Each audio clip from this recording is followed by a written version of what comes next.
There are lots of things that people would rather we didn't talk about in the EV world. People would rather we didn't discuss the issues surrounding affordability of EVs, the challenges keeping a relatively new EV on the road after the last example rolled off the production line. People would rather we didn't discuss the chronic lack of charging provision for people who want to own an EV and don't have access to off-street parking or charging.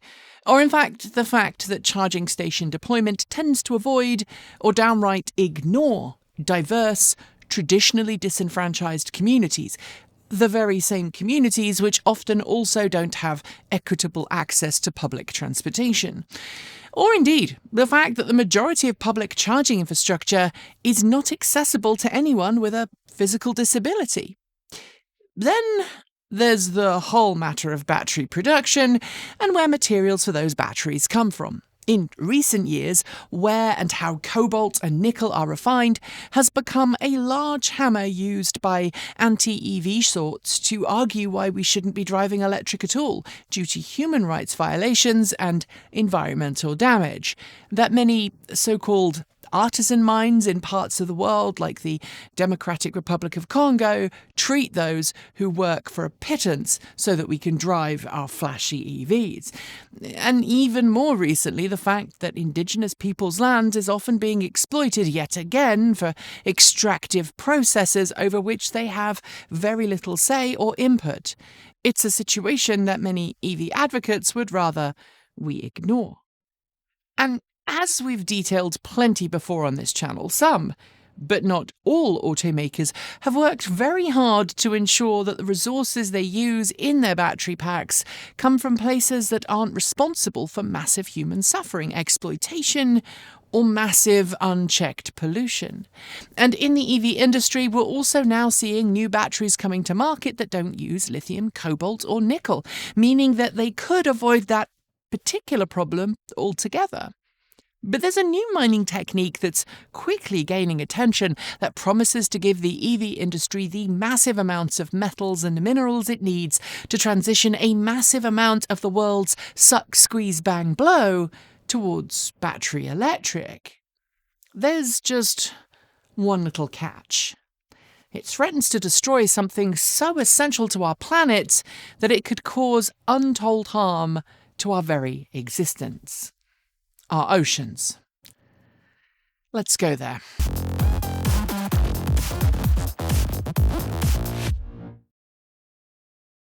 At Tesla's 2024 shareholder meeting earlier this month, a proposal was submitted for shareholder vote that called on Tesla to commit to a moratorium on deep-sea sourced minerals, submitted by As You Sow, a non-profit organisation that promotes corporate accountability through shareholder advocacy and activism. It asked Tesla to establish a moratorium on deep-sea bed mining for any of the materials that Tesla uses in its electric vehicles. Citing other automakers who had already committed to not using deep-sea mined minerals, it asked Tesla to establish a DSM moratorium, and if it was not able to then disclose its rationale for doing so, along with a healthy discussion of just how great Tesla assessed its needs for deep-sea materials to actually be. As with the majority of the shareholder votes, including those calling on Tesla to make an annual report on anti-harassment and anti-discrimination efforts, a proposal regarding adoption of a freedom of association and collective bargaining, and a proposal on Tesla adopting targets and reporting on metrics regarding sustainability, the moratorium on deep-sea sourced materials, Proposal 12, was voted against, in line with Tesla's own recommendations. So today, I'm going to try and examine this in more detail, talk about what DSM is, why you should care about it, and what we can do to ensure it doesn't become the newest in a long line of massive environmental disasters that we humans are responsible for. So, first off, what is deep-sea mining? Because there's already a fantastic video on the topic from John Oliver, I'll link to it in the down below, I'm not going to get too far into discussing the process, but suffice to say, deep-sea mining involves physically dredging the ocean floor at depths of between 200 metres and 6.5 kilometres below the surface, or if you prefer, between 660 feet and 4 miles. If that feels like an impossibly large distance for underwater work, don't worry, you're not alone. Trying to envisage just how mind-bogglingly vast and deep the ocean is impossibly difficult. In fact, most people aren't directly tied to ocean-based science or exploring and can't grok that vastness. Just remember that the Mariana Trench, the deepest known point underwater on Earth, is 11 kilometres or 7 miles below the ocean. That's nearly twice the depth of most of the deep-sea mining we're going to be discussing in this video. Mind blown. And it's okay if you feel that way, because I definitely do. Hopefully, you'll know that the deeper you go into a body of water, the greater the pressure. Just dive into the deep end of a swimming pool and you'll feel that in action. But at the kind of depths we are talking about, materials behave very differently. And I'm not just talking about there not being any natural light there. No, lights from submarines piloted by tech bros definitely do not count. At these kinds of depths and pressures, minerals and metals come together in little ball-like nodules called polymetallic nodules or manganese nodules. They're basically formed of lots of different layers of metals and minerals all squished together by the pressure around a central core. Often, they contain huge amounts of metals and minerals that are not always found in such large concentrations above the surface of the ocean, meaning they can be mined in relatively large quantities with a suitably sized and capable machine. The machine dredges the bottom of the seafloor, collecting the nodules, removing the silt, and then transports the nodules to the surface for refining.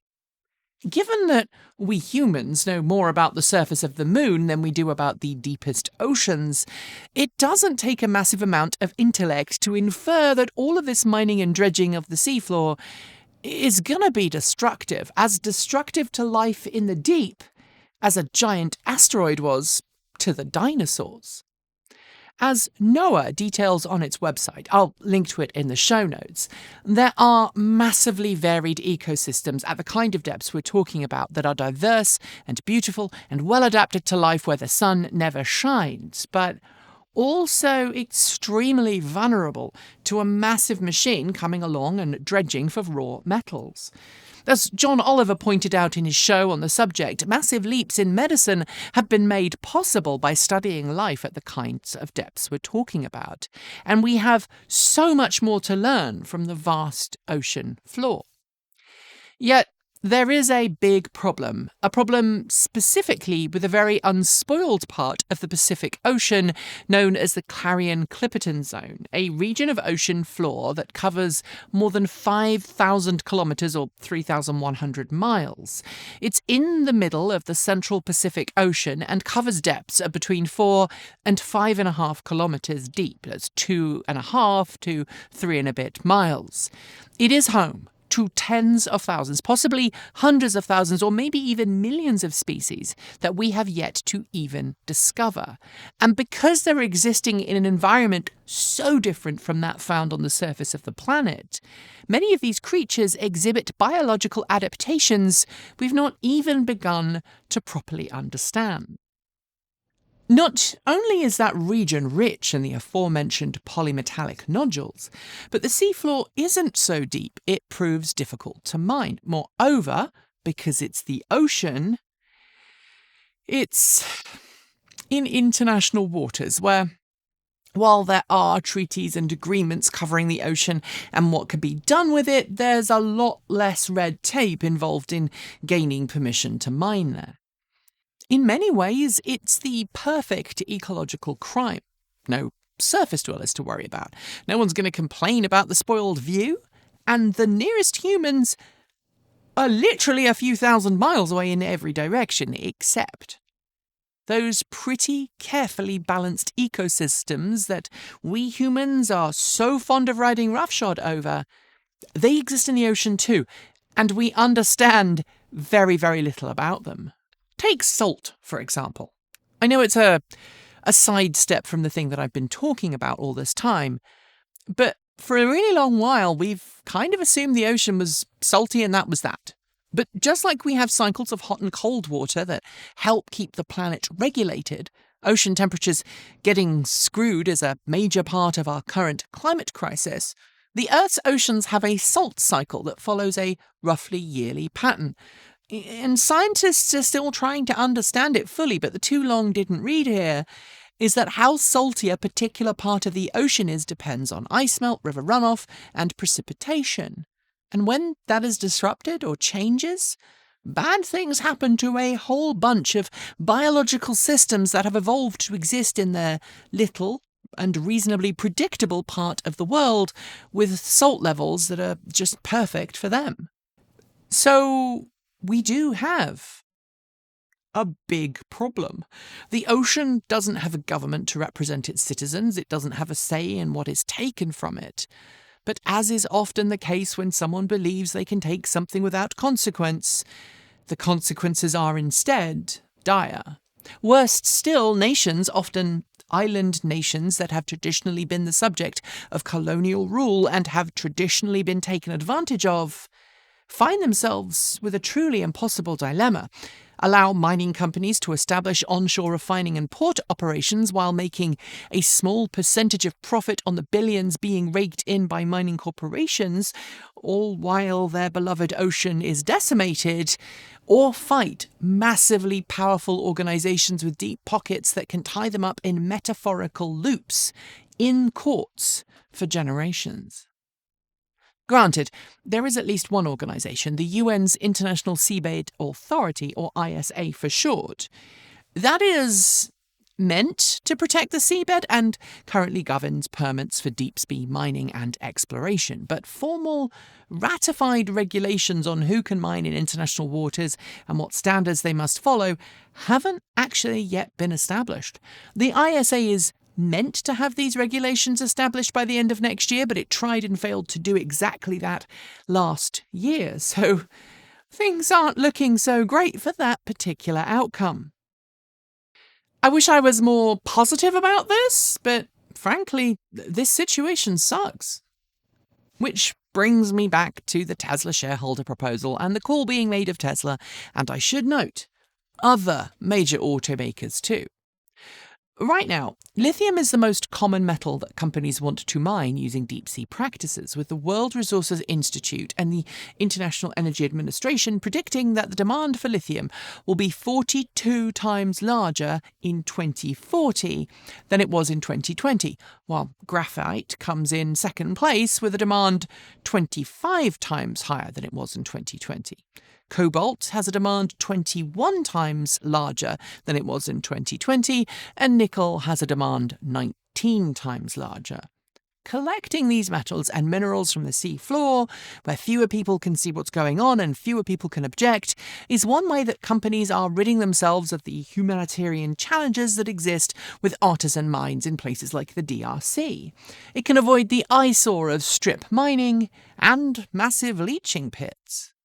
But as wildlife charity Fauna and Flora noted in a report it published in March last year, once lost, deep-sea biodiversity will be impossible to restore, and after years of careful scientific research, it now believes that we have more evidence than ever before to suggest deep-sea mining is something we shouldn't even be considering.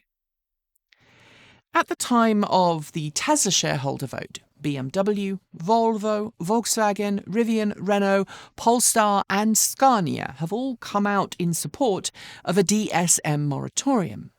Tesla, Ford and GM have yet to support such a plan, and it's part of a Greenpeace campaign right now to convince them to change their minds, although I should note, GM has publicly stated that while it doesn't have an official DSM moratorium, it currently does not source materials from undersea mining practices.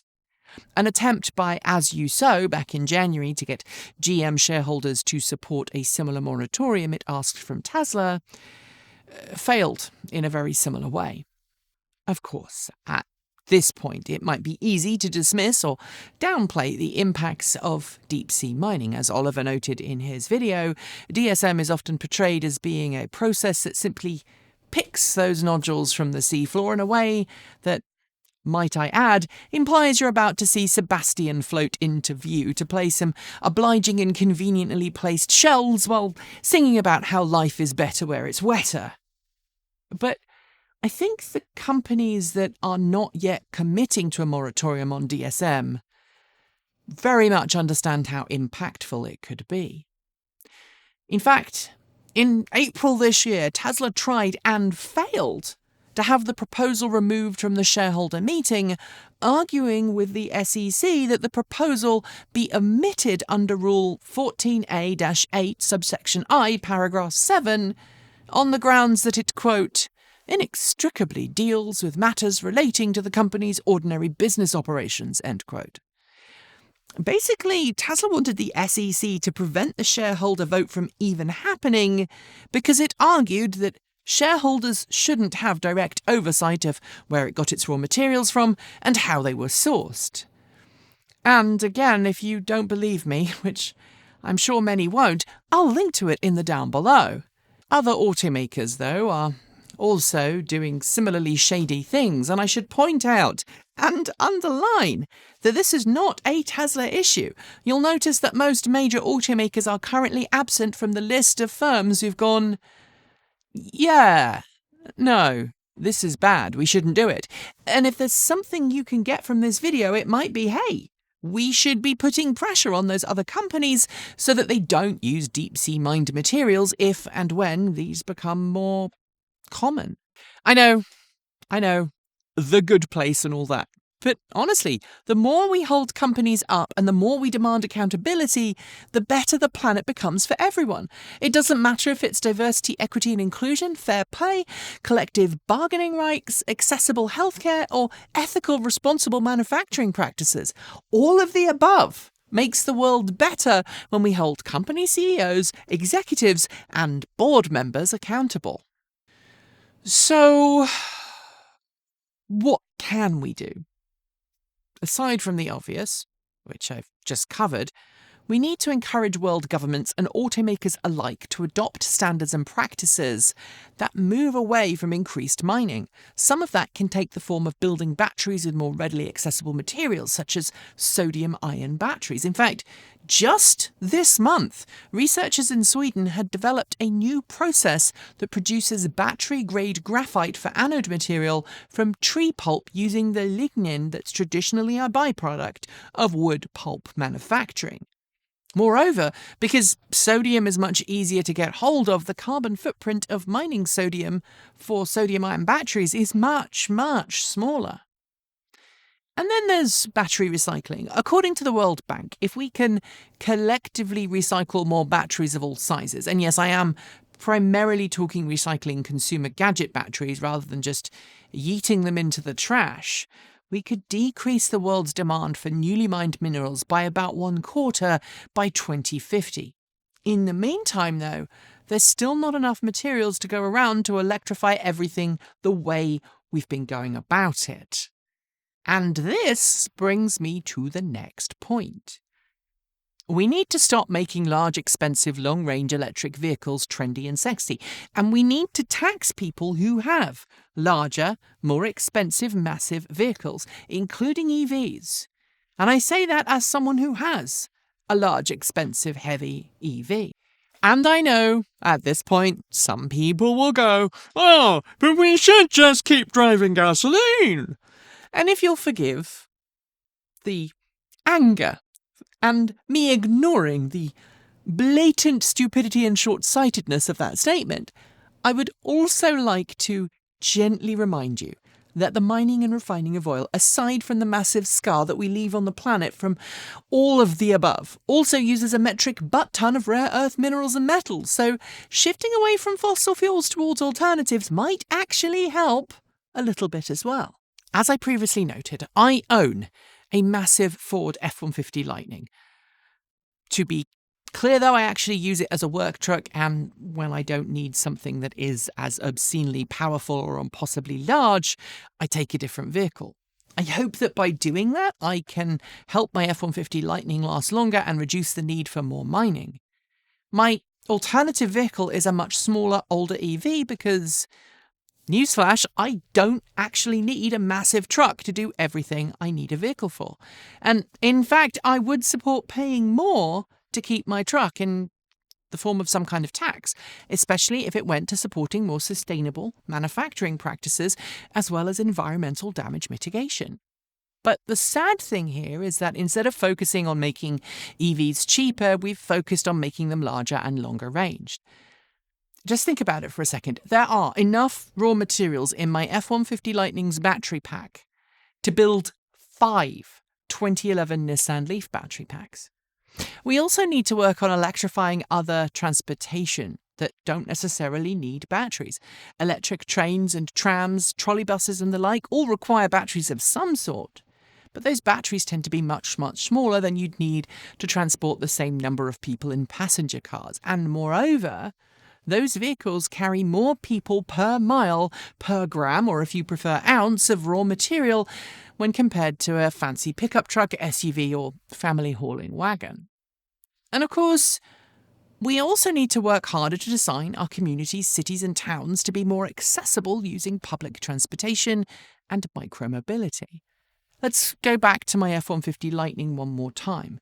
It has enough raw materials to make more than 100 e-bikes.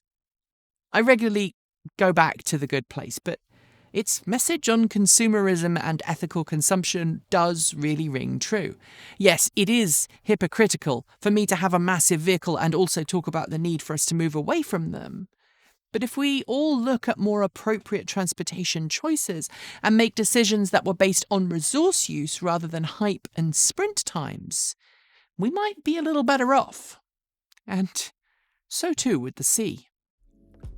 Thanks for joining me today, and if you've got thoughts, make sure you leave them below in our Discord chat room, or you can reach out to us on Mastodon. Thanks to the amazing list of people scrolling by on your screen right now. They are some of the more than 1,500 people who help fund this channel through Patreon and YouTube. They help cover our bills, pay our team, and they make sure that we can remain 100% independent. If you'd like to join them and see your name listed here, just follow the links below. There are a range of different tiers you can sign up for, from as little as $1 a month, or if you pay yearly, just over $10 a year. A massive welcome to our newest supporters: Carol Bulawa, Rolfondo, Michael Owen, Winter, and Wilton Live. To join the list and get your shout out, become a paid Patreon member for your week of fame. And of course, if you'd like to support us with a one-off donation, you'll find links below to make Ko-fi and Bitcoin donations. We even have a good old-fashioned P.O. box that you can reach us at. Address you'll find linked below. And of course, if you're in need of some swag, you'll find our swag store in the down below as well. This month, we are celebrating Pride with an amazing new t-shirt design by our in-house artist and animator, Erin. You can get yours today by heading to our Redbubble store. We've also got some fantastic content coming up, so make sure that you've hit the subscribe button on either PeerTube or YouTube, and we'll see you soon. We make new videos every Monday, Wednesday, Friday, Saturday, and Sunday. If you want more, the mighty algorithm thinks you'll like this video, but we think this one is also well worth a look. See you soon, and as always, keep evolving.